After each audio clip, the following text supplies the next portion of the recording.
आज के इस वीडियो में हम लोग एम करीम बुक से चैप्टर ग्रेविटेशन का सलूशन करने जा रहे हैं। पेज नंबर 121, चैप्टर है ग्रेविटेशन, बुक एम करीम। पहला सवाल में आइए, करा calculate the gravitational force of attraction between two spherical body. दो स्फेरिकल बॉडी है, इसका मास 1000 kg और इसका भी मास 1000 kg,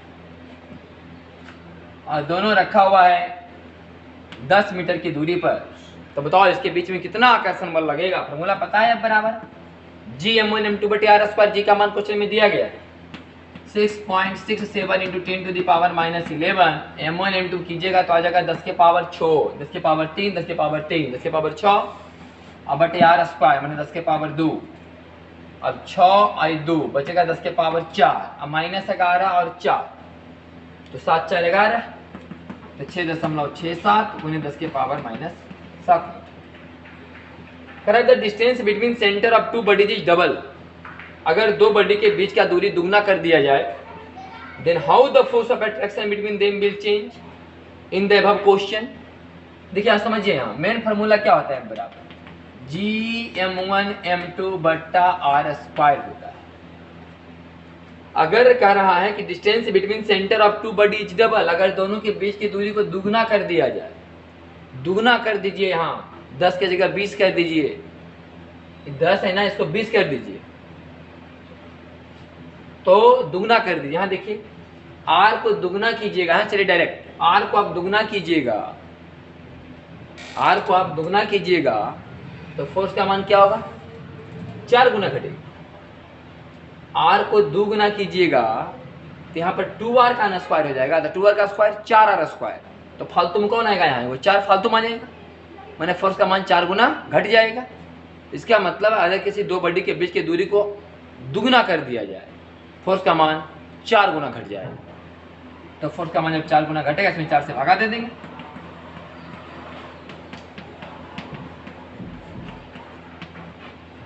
बाकी जो गुना भाग क्या आएगा आपका लिखा हुआ है, इट विल डिक्रीजेज 4 टाइम, वही बात लिखा गया कि 4 गुना घट जाएगा। तीसरा सवाल में आइए, एक lead ball of radius 10 centimetre and 1 centimetre are placed with their centre 1 metre apart. एगो है बॉल, एकर त्रिज्या साला 10 सेंटीमीटर, एगो और बॉल एकर त्रिज्या साला 1 सेंटीमीटर। दूगो बॉल, एगो बॉल का त्रिज्या 10 सेंटीमीटर, एगो बॉल का त्रिज्या 1 सेंटीमीटर, लेकिन दोनों बॉल का सेंटर 1 मीटर की दूरी पर है। दोनों बॉल का सेंटर 1 मीटर की दूरी पर है। Calculate the force of attraction between them. बताओ कि दोनों के बीच फोर्स ऑफ अट्रैक्शन कितना है।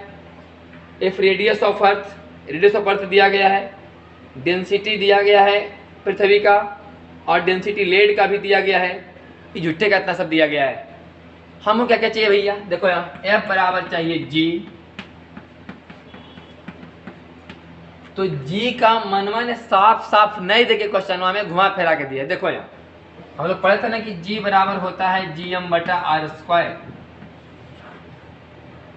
G बराबर Gm/r², तो G बराबर बोले Gr²/m। तो इस G का मान डायरेक्ट नहीं दे करके हमसे निकलवाना चाहता है। G का मान 9.8 दे दिया है, पृथ्वी की त्रिज्या दे दिया है, और पृथ्वी का मास नहीं दे करके पृथ्वी का डेंसिटी दे दिया है। तो मास बराबर कर दो वॉल्यूम गुना डेंसिटी। यह देखो, ये हमसे क्वेश्चन इतना काम करवाना चाहता है, हम करने वाले नहीं। हम जी का मान डायरेक्ट जानते हैं 6.67 × 10⁻11, इतना ही आएगा ना। क्वेश्चन का कहना है ये काम तुम करके निकालो। जी का मान हम दे दिए हैं, आर का मान दे दिए हैं, पृथ्वी की त्रिज्या दे दिए हैं, ई त्रिज्या तो यहाँ से कटेगा तो नीचे बचेगा, वहाँ हम मान पुट करेंगे, रो हुआ डेंसिटी। अब सब मान पुट करो, जी का मान यहाँ से निकालो। अब जी का मान यहाँ से निकाल लो, यहाँ जी का मान पुट करो। हम काले पुट पाट करेंगे, यहाँ पर मानो सब जी का मान पता ही है, रखेंगे सीधे जी। अब गुना, अब बात करो मास का। एक मास दे लेने, एक दे ले वॉल्यूम। सर वॉल्यूम तो कम से कम दे लें, तो वॉल्यूम कितना हो जाएगा, इसका मास निकाल लेते हैं। इसका देखो मास बराबर वॉल्यूम 4/3πr³, वॉल्यूम। अब गुने डेंसिटी, अगर डेंसिटी भी दे ले जी 11.5, मास निकल गया उसका। इसका मास निकल गया, वॉल्यूम गुना डेंसिटी बराबर मास, त्रिज्या दे रहे तो वॉल्यूम निकल गया, 4 पाई आर क्यूब गोलाकार है, और डेंसिटी अगर लेड के दे लेगा 11.5 डेंसिटी कर दिया, मास हो गया। एवरो से निकाल लो 4/3 पाई आयक सेंटीमीटर का 0.01 का पावर 3 अगुन 11.5, ई हो गया m2, आई हो गया m1, और जी का मान पता है ये है, अपना लगा देना g गुने m1 गुने m2 बटे 1 का स्क्वायर। बाकी कैलकुलेशन आपके हाथ में, ये वाला मान गुना करके जो आएगा, ये वाला मान गुना करके जो आएगा, यहाँ m1 m2 इनपुट करना, जी का मान पता है, दूरी एक है दिया हुआ, 1 स्क्वायर करेंगे आंसर आ जाएगा। अरे झूठे का झमेला मेला करना नहीं है, जी का मान डेट रख देना है। ये हमको फंसाने के लिए, थोड़ा सा घुमाने के लिए, जी का मान निकालो अपने से, छोटा जी r स्क्वायर बटा 4/3 पाई बड़ा r क्यूब गुने डेंसिटी, इतना अपना मान पुट करो। देखो जी का मान, छोटा जी का मान दे ले, पृथ्वी की त्रिज्या दे ले, डेंसिटी दे ले पृथ्वी का, इसीलिए हमसे जी का मान निकलवाना चाहता है। तो ये क्वेश्चन नंबर 3। आगे देखते हैं।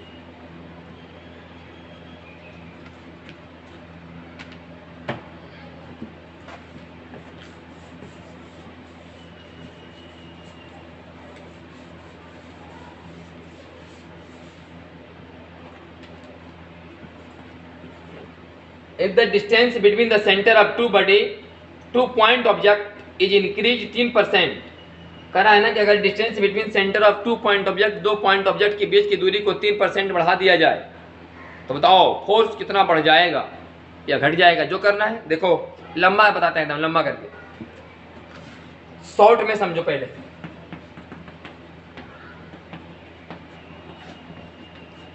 सीधे ना खेला होता है पावर का, आर का परसेंट चेंज हुआ 3%। पहले तो बोलो कि आर बढ़ेगा तो फोर्स क्या होगा, बोले घटेगा। आर बढ़ेगा तो फोर्स घटेगा। आर बढ़ा का परसेंट 3%, तो 3 दूनी 6%। ई पढ़ाई यूनिट एंड डायमेंशन में हो जाता है परसेंटेज में। अगर आप लंबा करना चाहते हैं तो देखिए लंबा कैसे हो। F बराबर जी m1 m2 बटा आर स्क्वायर, शुरू वाला फोर्स इनिशियल, बाद वाला फोर्स फाइनल वाला जी m1 m2 बटा आर प्लस आर का 3%। देख लिया हमने, आर का मान 3% बढ़ा दिया। तब यहाँ से क्या हो जाएगा, आर कॉमन, यहाँ से क्या हो जाएगा, आर कॉमन। चलो हाँ बताओ, पहले फोर्स पहले इतना था, फोर्स इतना हो गया। देखो आर का मान 3% बढ़ा दी। अब बताओ इससे उक्का परसेंट ज्यादा है या कम है। अब ज्यादा है कम हो तो बात कम ही होगा, क्योंकि बढ़ा है तो कम ही होगा। परसेंटेज निकलता कैसे, परसेंटेज निकलता है चेंज बटा पहले वाला अगुने 100। तो चेंज मतलब final force minus initial force और बटा इनिशियल फोर्स अगुने 100। माने ई वाला में पहले ई वाला घटाएंगे, जब ई वाला में ई वाला घटाएंगे तो जी m1 m2 और बटा आर स्क्वायर कॉमन ही ले लो। यहाँ से आर के भी कॉमन ले लो, यहाँ से क्या करो कि आर को भी कॉमन ले लो। यहाँ बचेगा 1, यहाँ बचेगा 3/100, आई पूरा का होगा होल स्क्वायर। बात वही लिखी, आर अंदर डाल के स्क्वायर करो, चाहे बाहर निकाल के स्क्वायर करो। तो आर स्क्वायर यहाँ से क्या हुआ कि बाहर चला है, तो यहाँ से बचेगा 1 प्लस 3/100 का मतलब हो गया 1 जोड़ 3/100 का मतलब 100 जोड़ 3 103, 103/100 1.03। तो 1/1.03 का स्क्वायर माइनस 1, ये हो गया फोर्स को मिला, फोर्स को घटेला के बाद आया जो, अब बटा ओरिजिनल फोर्स ई वाला अब 1900 घट जाएगा। बाकी उसको सॉल्व करेंगे, अपना गुना भाग करना, आंसर आ जाएगा आपका, आ जाएगा -6 के आसपास आएगा। माइनस में आंसर आएगा, -6%। तो समझ जाना कि माइनस में घट रहा है, बाकी तो गुना भाग करिएगा भैया। 1.03 का होल स्क्वायर सब वहाँ कर लेना अपना। इसको जब सॉल्व करेगा तो आ जाएगा -6 के आसपास। 6 पॉइंट कुछ आ जाए, दशमलव कुछ आ जाए, लेकिन मोटा मोटी 6 के आसपास आए। तो लंबा प्रोसेस ही होगा। ऐसे डायरेक्ट बताए ना, पावर में गुना कर दो सीधे, ई बढ़ेगा ई बोले घटेगा, ई घटेगा ई बढ़ेगा, व्युत्क्रमानुपाती है ना, इन्वर्सली है। तो सीधे पावर में मल्टीप्लाई करते हैं, ऐसा हम लोग पढ़ चुके हैं यूनिट एंड डायमेंशन में परसेंटेज में। ठीक है, क्वेश्चन नंबर 4।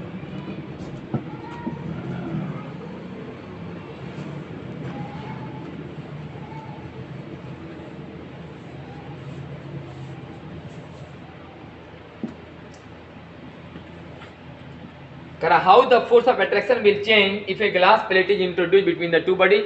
करा कि दो बॉडी के बीच में गुरुत्वाकर्षण बल लगता है कि नहीं, बोले हाँ। उसके बीच में वो ग्लास प्लेट डाल दो, अब बोलो गुरुत्वाकर्षण बल का मान कितना होगा, बोले उतना ही रहेगा, क्योंकि जो बड़ा वाला जी का मान है यूनिवर्सल ग्रेविटेशनल कांस्टेंट है, यह मीडियम टीडियम पर डिपेंड नहीं करता। बीच में ग्लास प्लेट डाल दो, चाहे मोटर का ग्लास प्लेट डाल दो, चाहे प्लास्टिक का प्लेट डाल दो, फोर्स पर कोई असर पड़ने वाला नहीं है, तो लिखा हुआ है no change.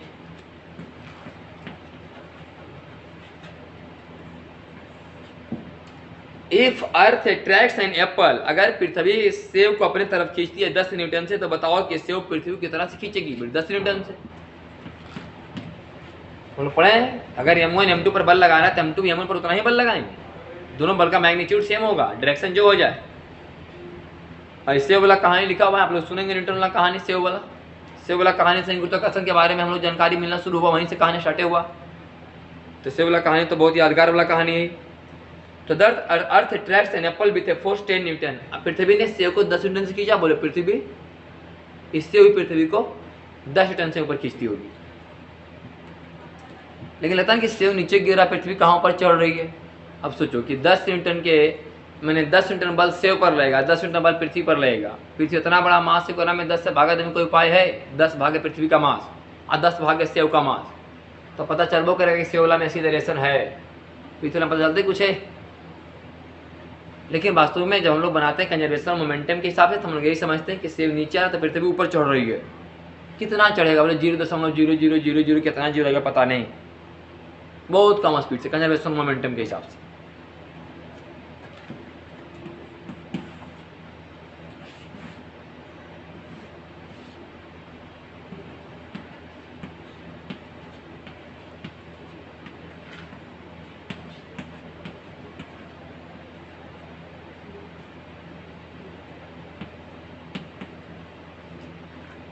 Three particles each of mass m are placed on the three corners of a square of side L meter.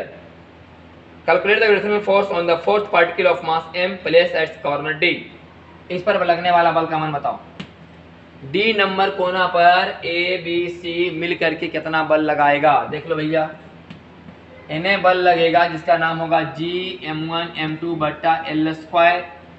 एनहू जो बल लगेगा एक नाम होगा G M1 M2 बट्टा L स्क्वायर। लेकिन इनने जो बल लगेगा उसका नाम होगा G M1 M2 बट्टा अंडर रूट 2L का स्क्वायर, माने 2L स्क्वायर। कहने का मतलब भैया अगर ये F है तो ये भी F है, लेकिन ये F/2 है। F/2 तोड़ लो।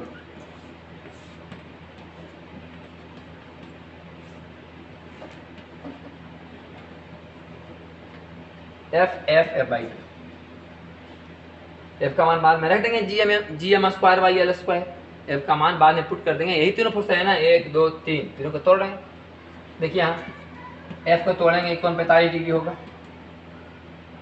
तो इन्हें F cos 45, F cos 45 का मतलब बाई रूट 2, इन्हें F sin 45 भी है बाई रूट 2। फिर से तो F cos 45 फिर से वो F by root 2, F sin 45, F cos 45 यहाँ पर।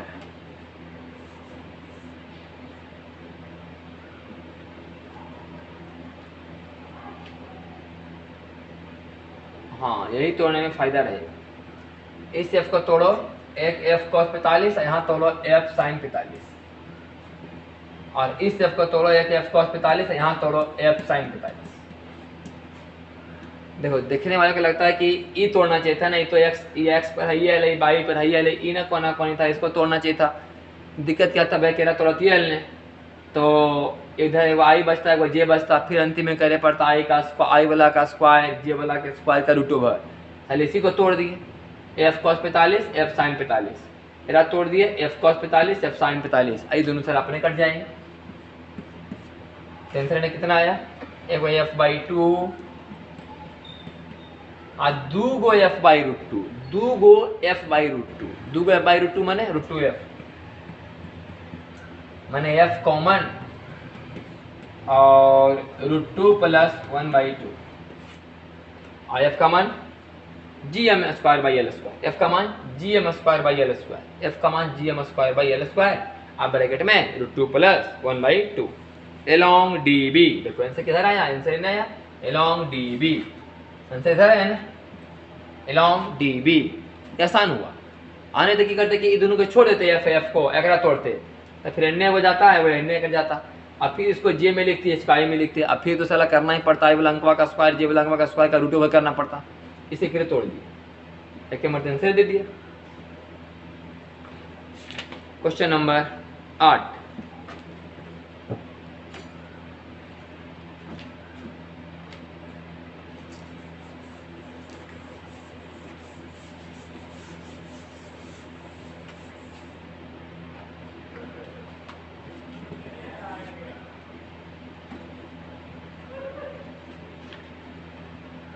We have four particles, each of mass m are placed on the four corner of a square of side L। आसान सवाल,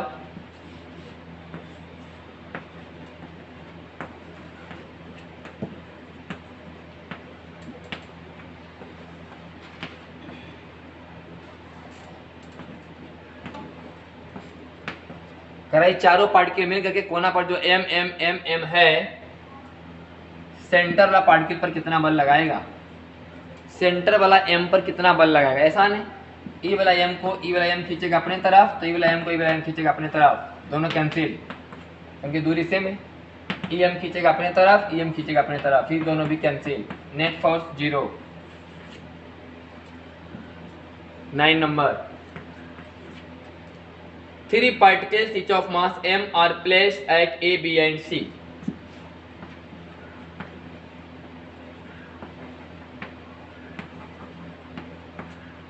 ए बी और सी पर 3 particle हैं, तीनों का मास m, दूरी l। Calculate the gravitational force on the fourth particle of mass m placed at D at a distance l metre on the perpendicular bisector of the line AC। यहाँ पर l metre दूरी पर एक particle है m मास का, जिसका नाम है D। अब बताओ इस पर कितना फोर्स काम करेगा, देखते हैं। इस पर एक इधर काम करेगा, एगो इधर, एगो इधर, तो क्लियर करते हैं। अच्छा ये कितना हो जाएगा, ये हो जाएगा G M M by L square, G M M by L square, ये बोले G M M by root 2l का स्क्वायर, मतलब 2l स्क्वायर, ये वाला भी G M M by root 2l का स्क्वायर, यानी 2l स्क्वायर। अब देखो फिर वही काम, इसको तोड़ो, G M square by L square F मान लो, ये हो गया एफ बाई 2, ये भी हो गया एफ बाई 2। अब इसी को तोड़ने में फायदा है, ये एल एल की 45 और ये भी 45, इसी को तोड़ने में फायदा है, F by 2 cos 45, F by 2 cos 45, F by 2 cos 45 बने एफ बाई 2 रूट 2, इधर एफ बाई 2 साइन 45, वो भी एफ बाई 2 रूट 2। इसको तोड़ो, इधर जो बल लग रहा है, फिर से यहाँ एक और एफ बाई 2 कॉस 45 मैंने यही वाला 2 बार, आई एफ बाई 2 साइन 45 मैंने एफ बाई 2 रूट 2, आई दोनों कैंसिल, आ तीनों के नीचे में जोड़ दो, आई 2 से 2 कैंसिल, तो वो एफ आई वो एफ बाई रूट 2 मैंने F plus F by root 2।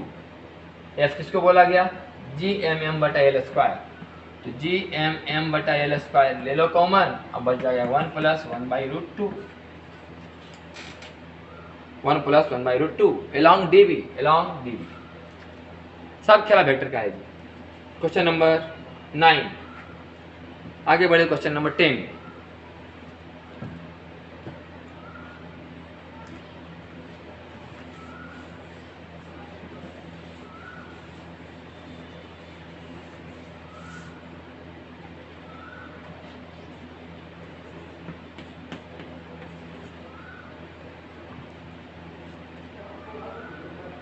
Three particles each of mass m are placed on the three corners of equilateral triangle. एक इक्विलैटरल ट्रायंगल समबाहु त्रिभुज है जिसके तीन कॉर्नर पर तीन मास रखा गया है और इसका साइड L है। Calculate the force exerted by this system on A fourth particle at the centre of the triangle. इसके सेंटर पर ट्रायंगल रखा, एक ट्रायंगल के सेंटर पर एक मास का पार्टिकल रखा हुआ है। इस पर लगने वाला फोर्स बताइए। इस पर लगने वाला फोर्स देखो इधर होगा F, देखो इधर खींचेगा F, अरे वो इधर खींचेगा F, क्योंकि दूरी सेम होगा, ये दूरी भी उतना ही होगा, ये दूरी भी उतना ही होगा, तीनों दूरी बराबर होगा। और चूंकि मास बराबर है, दूरी बराबर होगा सब, तो बल भी तीनों तरफ बराबर लगेगा। बल कितना लगेगा हमने लिखे हैं, लेकिन तीनों तरफ बल बराबर लगेगा, ये गारंटी। अब इसको अगर तोड़ना चाहते हैं यहीं पर, तो देखिए हम यहीं पर तोड़ लेते हैं। चूंकि कोण 30 डिग्री है, कि भी कोण 30 डिग्री होगा, तो इस F का दो कंपोनेंट होगा, एक F cos 30 और एक F sin 30। यह कोण 30 डिग्री है, ये भी कोण 30 डिग्री होगा। इस F के भी दो कंपोनेंट होंगे, एक F cos 30 और इधर F sin 30। F cos 30 cancel, 2F sin 30 का मतलब होगा F, एक F यहाँ, नेट 0 होगा। एक सवाल हुआ। दूसरा सवाल है at the mid point of the side, mid point of the side, यहाँ एक M है, यहाँ एक M है, यहाँ एक M है, कह रहा यहाँ पर एक M है, बताओ इस पर कितना फोर्स लगेगा। और भुजा की लंबाई L है, तो इसको E खींचेगा इधर और इसको E खींचेगा इधर, और दोनों बराबर बल से खींचेगा तो दोनों कैंसिल। तो मेन आंसर आया, इसको U खींचेगा जो बल। तो इस संभावित त्रिभुज की ऊंचाई कितना होता है, √3/2 गुने भुजा, तो ऊपर कितना बल से खींचेगा, बोले Gm1 m2 बटा √3/2 का होल स्क्वायर, माने 3/4L²। तो 4 ऊपर चला जाएगा मुश्किल से, तो 4Gm²/3L²। क्वेश्चन नंबर 10 का आंसर है।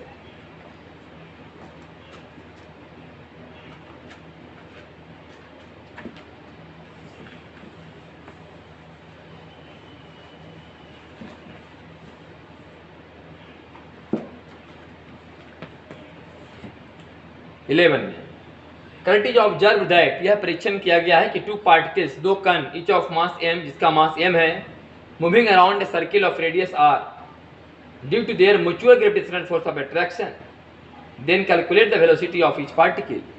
दो पार्टिकल है जो गुरुत्वाकर्षण के कारण, म्यूचुअल गुरुत्वाकर्षण कारण सर्कुलर पाथ पर घूम रहा है।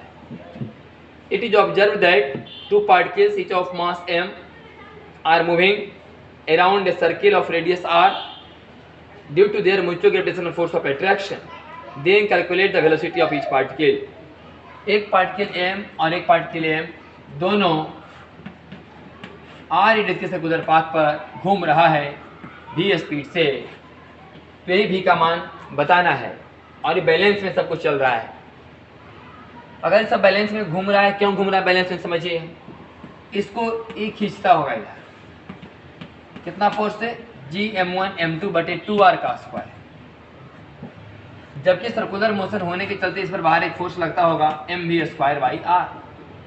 यही कहानी इसके साथ यहाँ होता होगा, गुरुत्वाकर्षण के कारण एक खींचता होगा इधर, ऐसे सर्कुलर मोशन के कारण फेंकाना चाहता होगा बाहर। अगर दोनों बल बैलेंस रहेगा तो सब ठीक ठाक है। अगर बैलेंस, सर्कुलर मोशन पहले कर रहा है, क्या सर्कुलर मोशन कर रहा है, तो बल कहाँ लगेंगे, बोले बाहर, तो उसको बैलेंस कौन करेगा, गुरुत्वाकर्षण। इसलिए इसको सामने होना बहुत जरूरी है, क्योंकि ग्रेविटेशनल फोर्स हमेशा कहाँ लगता है, ई। सर्कुलर मोशन में सेंट्रीपिटल फोर्स कहाँ आता है, हमेशा सेंटर जाता वाला है, ऐसे लेगा mv²/r। तो फोर्स जो आकर्षण वाला आना चाहिए था, मैंने गुरुत्वाकर्षण वाला इसके सामने आना चाहिए ना। इसलिए कहानी खुद भी आप समझ सकते हैं कि दोनों एक लाइन में होना चाहिए। ऐसा नहीं कि em यहाँ है, em यहाँ, तब गुरुत्वाकर्षण खींचेगा इनने, आइने बल लगेगा mv²/r इनने, तो कभी बैलेंस होगा, कभी नहीं बैलेंस होगा। इससे बात खुद समझना चाहिए कि जिधर mv²/r बाहर काम करेगा, ऐसे वहां नहीं, यहाँ दिखाए हैं, इस पर भी दिखा सकते थे आप। mv²/r जो काम किया, ठीक इसके अपोजिट है गुरुत्वाकर्षण फोर्स। तो बैलेंस रहेगा, तब काट लो, m से m कैंसिल करो, अब r से r को कैंसिल करो, आ गया Gm/4r का रूट।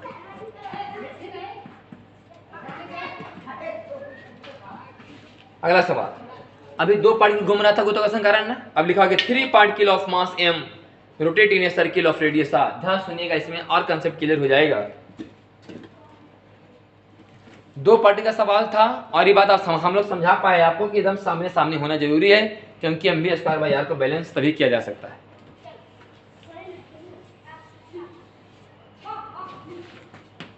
बारह नंबर सवाल में लिखा हुआ है कि 3 पार्टिकल है जिसका मास m है, rotate in A circle of radius r। अभी 3 पार्टिकल r त्रिज्या पर घूम रहा है एक समान स्पीड ओमेगा से। ओमेगा भी निकालना है, v बोलो चाहे ओमेगा, v बराबर omega. Mutual gravitation interaction if any instant the points are on the vertex of an equilateral triangle. अच्छा, इसमें बता ही दिया गया है कि किसी खास समय पार्टिकल इस प्रकार से है जैसे कि लगता है किसी समबाहु त्रिभुज की भुजा पर रखा हुआ है। ये बोल दिया गया ऐसा, नहीं भी बोलता है तो हम लोग समझ जाते। बोले कैसे समझते? बोले कोई एक पार्टिकल ले लेते, बोलते कि बाहर की ओर बल लग रहा है m ओमेगा स्क्वायर r, चूंकि ओमेगा के रूप में लिखा हुआ है इसलिए हम ओमेगा स्क्वायर r लिख लें। अगर v के रूप में लिखा हुआ होता तो हम mv² लिखते, लेकिन हम लिख रहे हैं m ओमेगा स्क्वायर r क्योंकि ओमेगा पूछ रहा है। अब देखो, इसके बदले में यहाँ गुरुत्वाकर्षण इधर लगना चाहिए नेट, लेकिन तो खींचने वाला दो है। अगर इसको दो ही पार्टिकल का खेला होता, अगर खेला दो पार्टिकल का होता तो हम लोग समझ लेते कि चलो भाई ई इसके सामने होना चाहिए तब इसको बैलेंस मिलेगा। अब लेकिन दो फोर्स है, इसको बैलेंस मिलना चाहिए तो ऐसे लगेगा, तब ना कहीं बीच में बैलेंस मिलेगा। हाँ, तो इस सवाल में सब बात लिखा हुआ, हमें करने का जरूरत नहीं है। किसका त्रिज्या r है तो m भी m ओमेगा स्क्वायर r, छोटी r लिखा हुआ। तो देन कैलकुलेट द ओमेगा। बोलो ओमेगा बताइए। देखिए भैया, अब ई वाला m को ई वाला m अपने तरफ खींचेगा कितना से, जी m1 m2 बटा l स्क्वायर, और ये भी खींच रहा होगा इधर जी m1 m2 बटा l स्क्वायर। लेकिन अगर देखा जाए तो कोण कितना होगा 30। अगर जी m1 स्क्वायर बटे l स्क्वायर को हम f मान लें और तो इसको भी f बोलना पड़ेगा, और इस f का दो कंपोनेंट होगा, एक इधर f cos 30 और इधर f sin 30। ठीक उसी तरीका से इस f का भी दो कंपोनेंट होगा, एक इधर f cos 30 इधर f sin 30, और f sin 30 कैंसिल, तो 2f cos 30 बैलेंस करेगा m ओमेगा स्क्वायर r को। दिख रहा है ऊपर?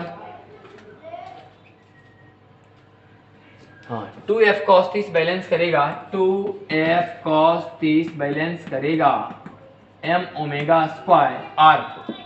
अब 2f का मान पुट कर दो, जी m स्क्वायर बटे l स्क्वायर cos 30 √3/2 बराबर m omega square r। m से m कैंसिल, ओमेगा बराबर 2 से 2 कैंसिल, √3gm बटा l स्क्वायर r का रूट ओवर, √3gm बटा l स्क्वायर r का रूट ओवर। अच्छा, r का मान भी पुट करना है।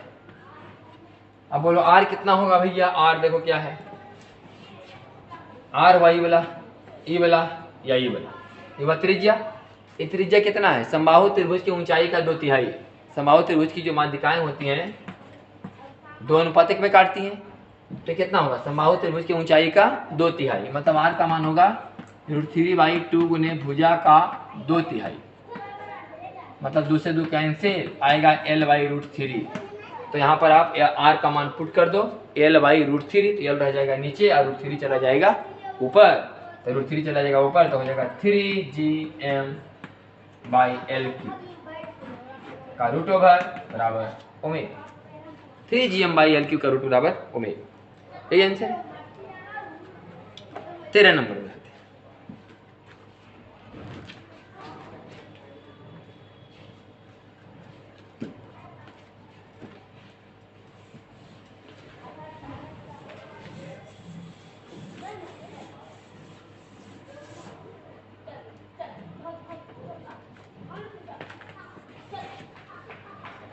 लिखा है spherical mass of radius r बराबर r/2 taken out from A sphere of radius capital R।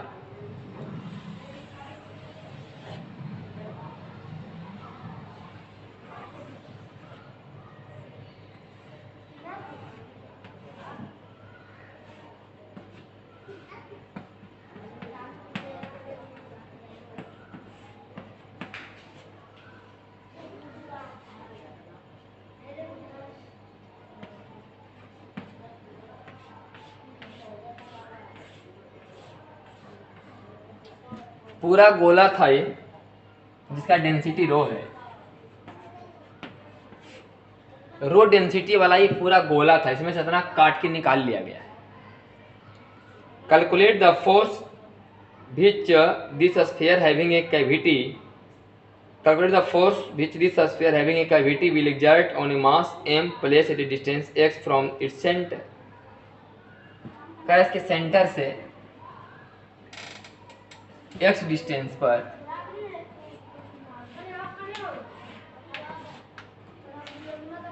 एक यहाँ m किलोग्राम का पार्टिकल है, बताइए उस m किलोग्राम के बॉडी पर कितना फोर्स लगेगा।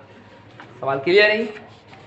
m किलोग्राम के बॉडी पर कितना फोर्स लगेगा। हम अभी जिस समय क्वेश्चन को सॉल्व कर रहे हैं, इस समय अभी आपको हम स्फीयर के बाहर, अभी किसी गोला के बाहर इंटेंसिटी का फॉर्मूला निकालने के लिए भी नहीं सिखाए हैं। एक दो क्लास में हम लोग इंटेंसिटी निकालने के लिए सिखाएंगे अभी, तो ये क्वेश्चन और आसानी से बनेगा, फॉर्मूला से आंसर आ जाएगा कि गोला के बाहर इंटेंसिटी का फॉर्मूला क्या होता है। इंटेंसिटी का मतलब 1 किलोग्राम पर लगने वाला बल। कोई भी ठोस गोला है ना, कोई भी अगर ठोस गोला है तो कोई भी ठोस गोला के से दूर, कोई भी ठोस गोला से दूर इंटेंसिटी का ना फॉर्मूला होता है Gm/r²। फॉर्मूला अभी हम आपको पढ़ाए नहीं क्लास में, इसलिए हम थोड़ा इसको दूसरे ढंग से बनाएंगे। लेकिन हमको बता दें कि किसी भी कोई ठोस गोला होता है तो ठोस गोला के बाहर इंटेंसिटी का मतलब 1 किलोग्राम पर लगने वाला बल का फॉर्मूला होता है Gm/r²। Gm/r²। तो ये जो बड़ा वाला गोला है, बड़ा वाला गोला, अच्छा, तो इस m किलोग्राम पर लगने वाला बल का फॉर्मूला क्या होगा? वास्तव में लगने वाला बल का फॉर्मूला होगा मास इंटू इंटेंसिटी। 1 किलोग्राम पर कितना बल लगेगा यहाँ रखेंगे, तो अगर हम निकाल लें, उसमें मास से गुना करेंगे तो m किलोग्राम पर लगने वाला बल निकल गया। हम पहले ये निकाल लें कि यहाँ पर अगर 1 किलोग्राम का बॉडी रहता तो कितना बल लगता, मैंने इंटेंसिटी जो भी आपको पढ़ाए हैं इंटेंसिटी, लेकिन स्फीयर के चलते इंटेंसिटी अभी आपको निकाल के दिखाई नहीं। तो अगर यहाँ पर 1 किलोग्राम का अगर हम बॉडी रखते तो 1 किलोग्राम के बॉडी के रखने पर कितना बल लगता, अगर वो निकाल लिया जाए तो उसमें मास से गुना करो तो m किलोग्राम पर लगने वाला बल निकल जाएगा। तो हो गया m, बाकी बचा इंटेंसिटी। मैंने यहाँ पर 1 किलोग्राम का बॉडी रखा होता तो कितना बल लगता, फॉर्मूला होता है Gm/r²। समझिए क्या होता है। इसको तुम समझो कि पृथ्वी है, ऐसे ही फॉर्मूला को पता होगा, ध्यान सुनिए। इस समझो कि पृथ्वी है, ये पूरा समझो कि पृथ्वी है पूरा। ये कटिंग वुटिंग मत समझो, समझो कि कट है ही नहीं, यहाँ पर ये भरल है, भरा हुआ है, तो पूरा पृथ्वी हो गया। तो पृथ्वी के सेंटर से कितना दूरी पर है? x दूरी पर है कि नहीं? पृथ्वी के सेंटर कितना दूरी पर है? x दूरी पर। तो आपको याद होगा ये बात, ऐसे फॉर्मूला होता है Gm/x²। m हुआ मास, पूरा मास,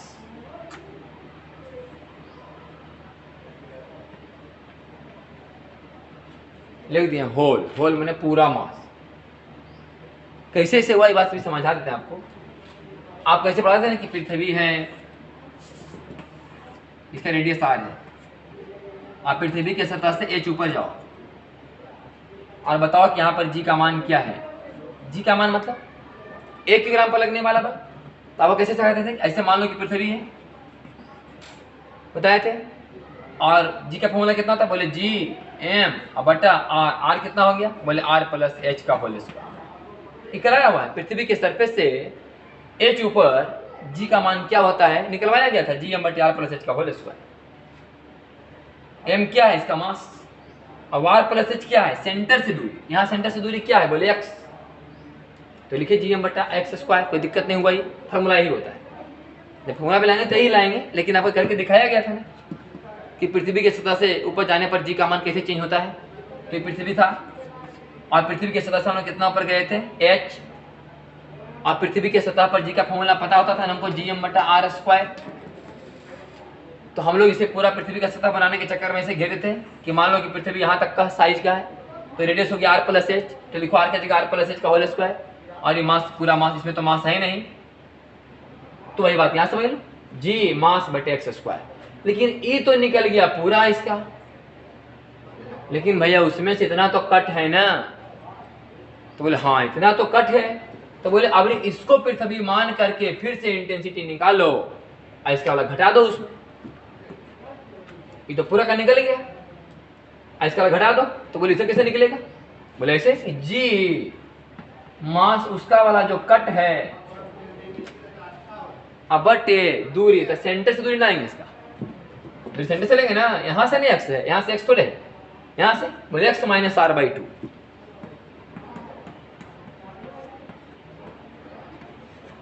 बस हो गया आंसर। अब बाकी रहा इसका मास पुट कर देने का। तो देखो भैया m और g तो बाहर चला आएगा। अब पूरा होल बॉडी का मास होगा 4/3 pi r Q rho, volume गुना डेंसिटी मास, अब बटे एक्स स्क्वायर माइनस इसका होगा 4/3 पाई r बटा 2 का होल क्यू रो,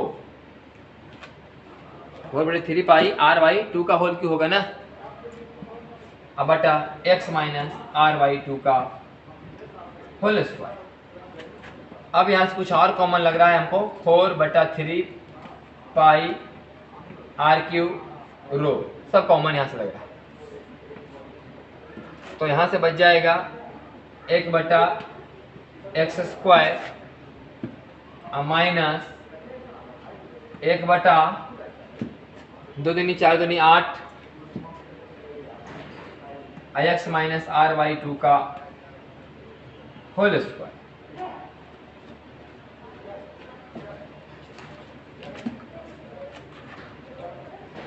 आंसर आया है 4/3 4 pi by 3 rho G M R cube, सही है। अंदर में 1/x स्क्वायर माइनस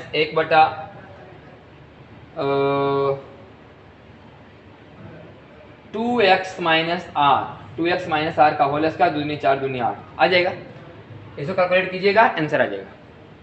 यही आंसर है, थोड़ा सा कंसेप्ट लगाना था।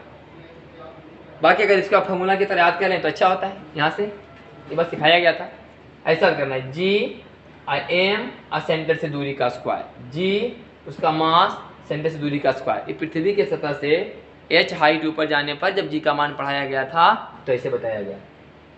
तो स्मॉल जी को ही तो इंटेंसिटी बोलते हैं। स्मॉल जी क्या है? बोले 1 किलोग्राम पर लगने वाला बल। इंटेंसिटी क्या बोले? 1 किलोग्राम पर लगने वाला बल। तो यही चीज पे यहाँ की बस। लेकिन पूरा पृथ्वी का पहले पूरा गोला को पृथ्वी मान है उसका निकाल लिए, और फिर उसमें से इसको पृथ्वी मान करके घटा लिए उतना का इंटेंसिटी। तो 1 किलोग्राम पर लगने वाला इंटेंसिटी का मान ही आ गया, 1 किलोग्राम पर इतना, तो m किलोग्राम पर m गुने ही, ये आपका आंसर।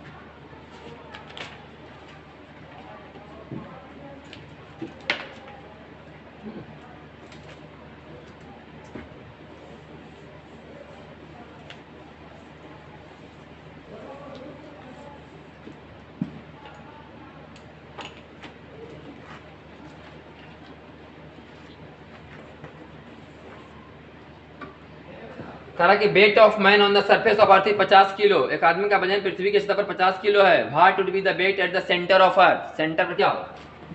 सेंटर पर अर्थ मतलब जी सेंटर पर, सेंटर पर जी का मान 0 तो वेट बराबर 0।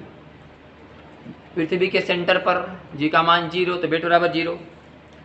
इन द अबव क्वेश्चन, इसी क्वेश्चन में, eight what depth below the surface of earth the weight of the man will be half. जरा पृथ्वी की सतह के कितना अंदर जाएं ताकि आदमी को अपना वजन आधा महसूस हो। अब वजन कम ज़्यादा किससे होता है? m से कि g से? बोले g से। वेट बराबर जो फॉर्मूला होता है mg, तो m थोड़े चेंज होता है, मास चेंज नहीं होता, g चेंज होता है। अब g आधा होगा तो वेट आधा हो जाएगा। तो जब भी कोई पूछे नहीं कि वेट आधा करना है, समझो कि g आधा करना है, वेट दुगना करना है, बोले g का मान दुगना करना है, तो पूछ रहा है सवाल कि पृथ्वी के सरफेस से कितना नीचे जाए अंदर कि वेट आधा हो जाए। चलो वेट आधा हो जाए नहीं, g का मान आधा हो जाए। तो पृथ्वी की सतह से नीचे जाने पर जी का फॉर्मूला देखिए क्या होता है, J × 1 - h/r। अंदर जाने पर इसका मान g/2 कर दो, तो 1/2 बराबर 1 - h/r, h/r बराबर 1/2, h बराबर r/2। h का मान कितना आ गया? r/2। तो 3200 किलोमीटर पृथ्वी का त्रिज्या 6400 किलोमीटर, आधा 3200 kilometre. In the above question what height the weight of the man will be half of the surface of the earth. ओ करा कि ऊपर कितना जाने पर, ऊपर जाने पर कितना, ऊपर जाने पर अभी आधा हो जाएगा। और ऊपर जाने वाला फार्मूला लगाओ, जी डैश बराबर जी और बटा 1 + h/r का होल स्क्वायर। हम बताए थे कि मेन फार्मूला ऐसे याद करना, जी बटा 1 + h/r का होल स्क्वायर। और जब h बहुत छोटा लिखा हुआ होता है ना तभी ऊपर चला जाता है और हो जाता है g × 1 - 2h/r। देखिए मेन फार्मूला बोलते यही याद करना। तो जी डैश बराबर g/2 बराबर जी बटा 1 + h/r का होल स्क्वायर। ये वाला कहानी खत्म। 1 + h/r बराबर √2। तो h/r बराबर 0.414, √2 का मान 1.414, 1.414 में घटेगा तो 0.414। तो h बराबर आ जाएगा 6400 गुने 0.414। आंसर इधर ना किलोमीटर में। 17 नंबर में आइए।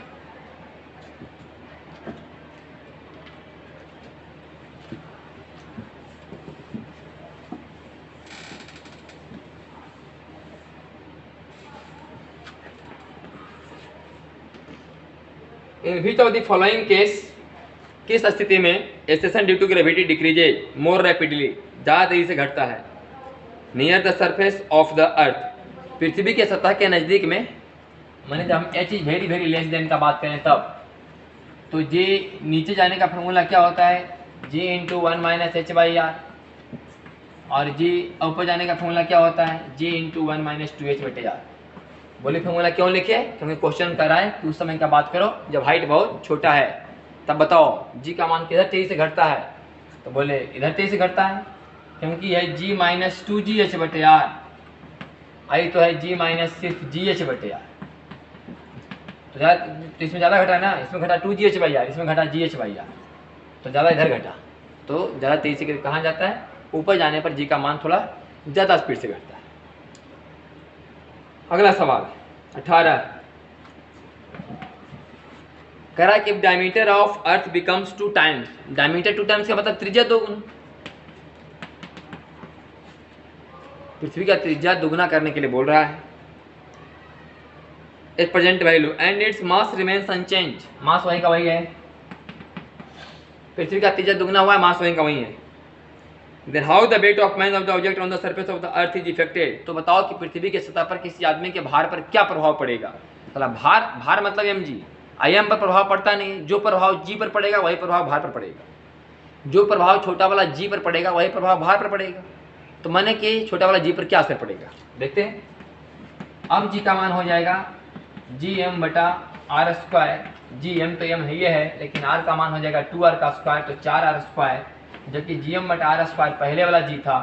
इसका मतलब है कि g का मान 4 गुना घट जाएगा, इसका मतलब आदमी का भार भी 4 गुना घट जाएगा। 19 नंबर में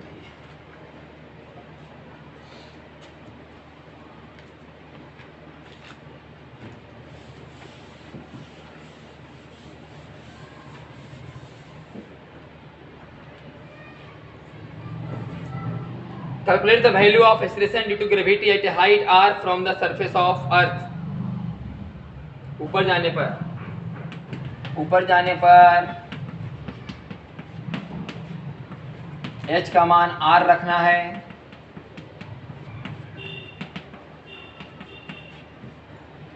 g/4।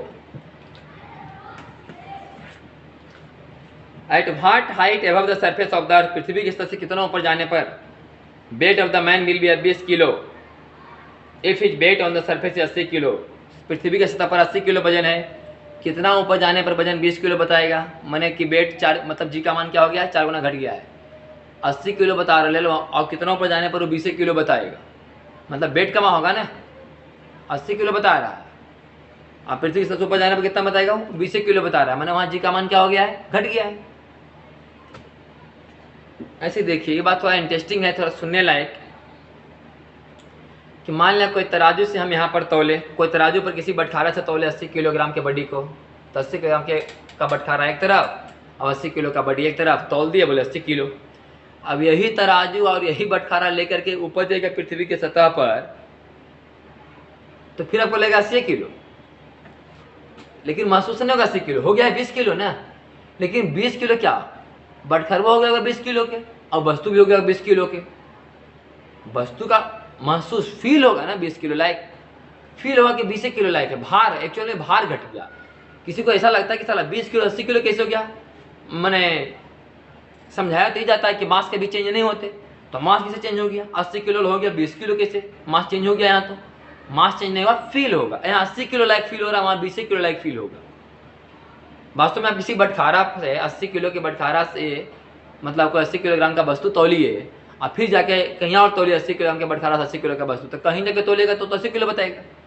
वास्तव में 80 किलोग्राम का बटखारा का ही वजन घट जाएगा, 80 किलोग्राम के वस्तु का ही वजन घट जाएगा, तो लेके दोनों सेम है, लेकिन फीलिंग तो कम आएगा नहीं। वहाँ पर उठाइए तो ऐसा समझना है, 80 किलो का वस्तु 20 किलो हो जाने का मतलब है कि जी का मान 4 गुना घट गया। कितना ऊपर जाए कि जी का मान 4 गुना घट जाए?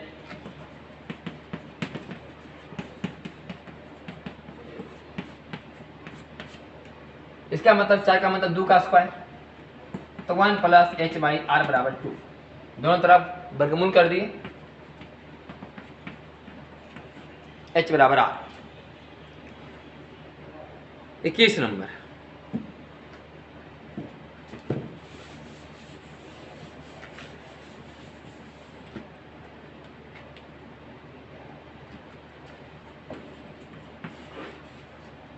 कह रहे body of weight 80 kilogram is taken inside the surface of earth.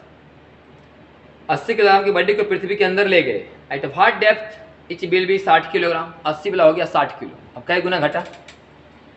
80 वाला हो गया 60, जी का मान कै गुना घटा कि 80 वाला हो गया 60? दिखना पड़ेगा ही। तो हम लोग 60 में 80 में 60 से भागा देते हैं,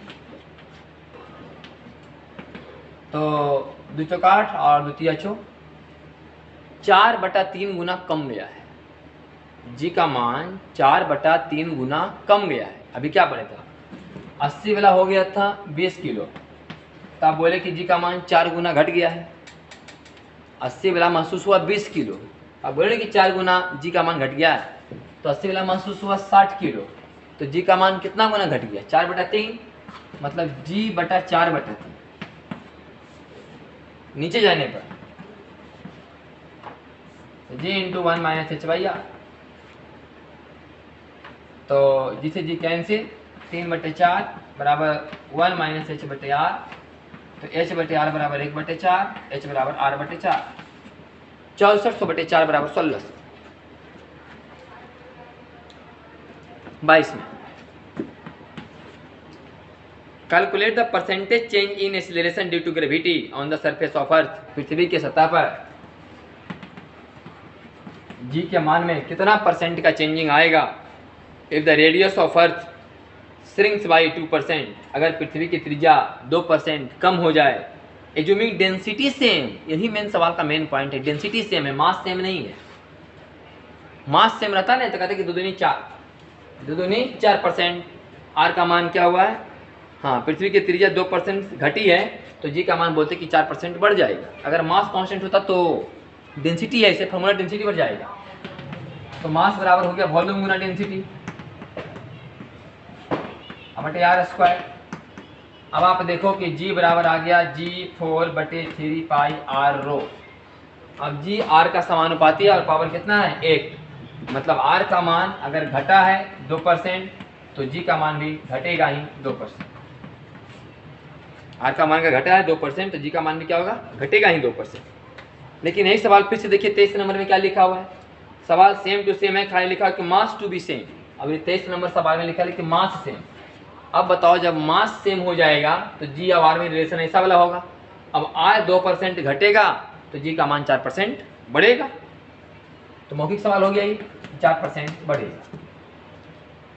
डेंसिटी सेम था, इसे डेंसिटी पर लाए, ये मास सेम है, तो मास तो सेम ही है, तो मास कांस्टेंट है, जी कांस्टेंट, जी हो गया आर स्क्वायर के डिपेंड कर रहा है, तो आर का मान बढ़ेगा, जी का मान घटेगा, आर का मान घटेगा तो जी का मान बढ़ेगा। अभी 2%, 2 दूनी 4% बढ़ेगा। आगे लिखा है कि a body is taken from equator to pole. अगर किसी बॉडी को इक्वेटर से कहां ले जा रहे हैं, पोल की तरफ,